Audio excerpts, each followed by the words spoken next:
College के उस दिन की शुरुआत कुछ अलग थी। जैसे कल वाली कड़वाहट ने हवा में कोई अदृश्य नमी छोड़ दी हो। यूं लग रहा था जैसे पूरा माहौल दोनों के बीच हुई उस टकराहट को याद कर रहा हो। दोपहर में प्रोजेक्ट ग्रुप्स अपनी अपनी जगह बैठ चुके थे।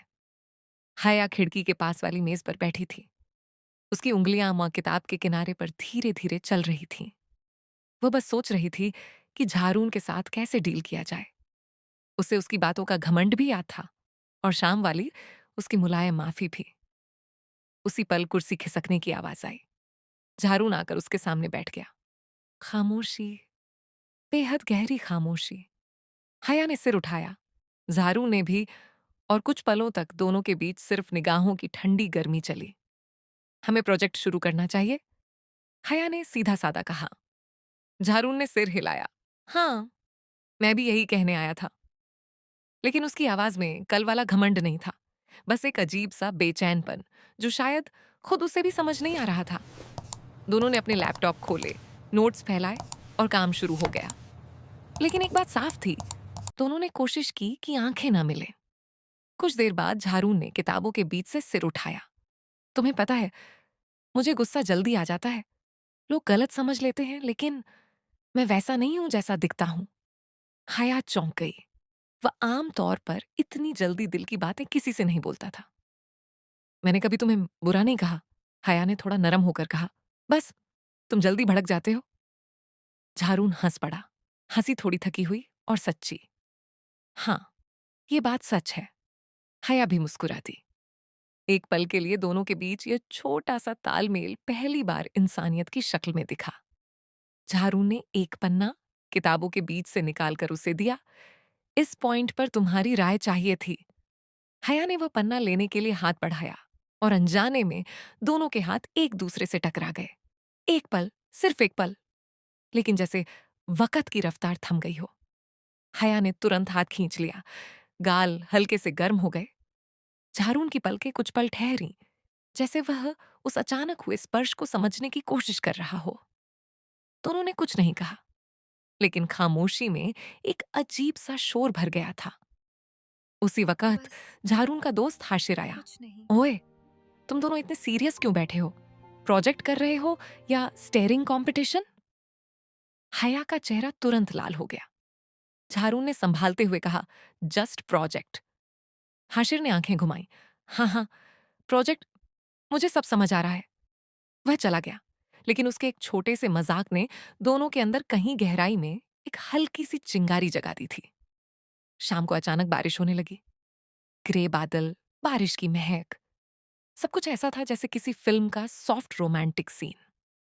हया ने लैपटॉप बंद किया। मुझे घर जाना है, बारिश रुकने वाली नहीं लग रही है, मैं छोड़ दूं? झारून ने बिना सोचे कह दिया। हया ने तुरंत मना कर दिया। जरूरत नहीं, मैं मैनेज कर लूंगी। मैं इंसिस्ट कर रहा हूं, झारून ने नरमी से कहा। बारिश में चली गई तो बीमार पड़ जाओगी। हया उस पल को समझ नहीं पाई। झारून क्यों फिक्र कर रहा था? ये अचानक की मुलायमियत क्यों? लेकिन अभी सवालों का वक्त नहीं था। गाड़ी में दोनों चुप बैठे थे। झारून ड्राइव कर रहा था। हया खिड़की से बारिश को देख रही थी।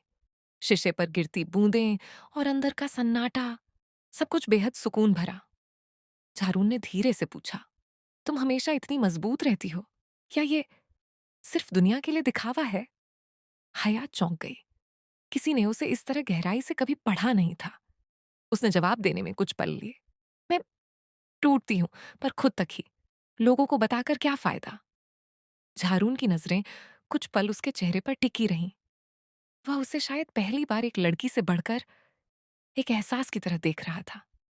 तुम बहुत कॉम्प्लिकेटेड हो, वह धीरे से बोला। और तुम बहुत इम्पॉसिबल, हया ने तुरंत जवाब दिया। दोनों हंस पड़े, झेकी हुई, पर दिल से। गाड़ी घर के बाहर रुकी। हया ने थैंक यू कहा और उतरने लगी, लेकिन झारू ने धीरे से पुकारा, हया। वह रुक गई। आज अच्छा लगा, पता नहीं क्यों, लेकिन लगा कि शायद तुम मुझे समझ सकती हो।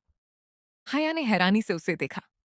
क्या ये वही लड़का था जो कल अहंकार से भरा हुआ था, जो अपनी गलती नहीं मानता था? और आज वह इतनी सच्चाई से, इतनी नरमी से, दिल से बात कर रहा था। हया का दिल एक पल को हिल गया। लेकिन उसने खुद को संभाला और बोली, हम सिर्फ प्रोजेक्ट पार्टनर्स हैं। जारून। और वह चली गई। जारून देर तक उसे जाता हुआ देखता रहा। बारिश थम चुकी थी, लेकिन उसके अंदर एक नई उलझन शुरू हो चुकी थी। उसे पहली बार लगा, हया सिर्फ एक लड़की नहीं, एक पहेली है जो जितनी खुलती है उतनी ही और उलझ जाती है। उस रात दोनों देर तक सो नहीं पाए। हया सोचती रही कि झारून की आंखों में वो अजीब सी नरमी क्यों थी, और झारून सोचता रहा, क्यों एक लड़की का एक छोटा सा स्पर्श उसके दिल की धड़कन बदल सकता है। कहानी अभी बस शुरू हुई है। असल आग तो दिलों के अंदर जल रही है।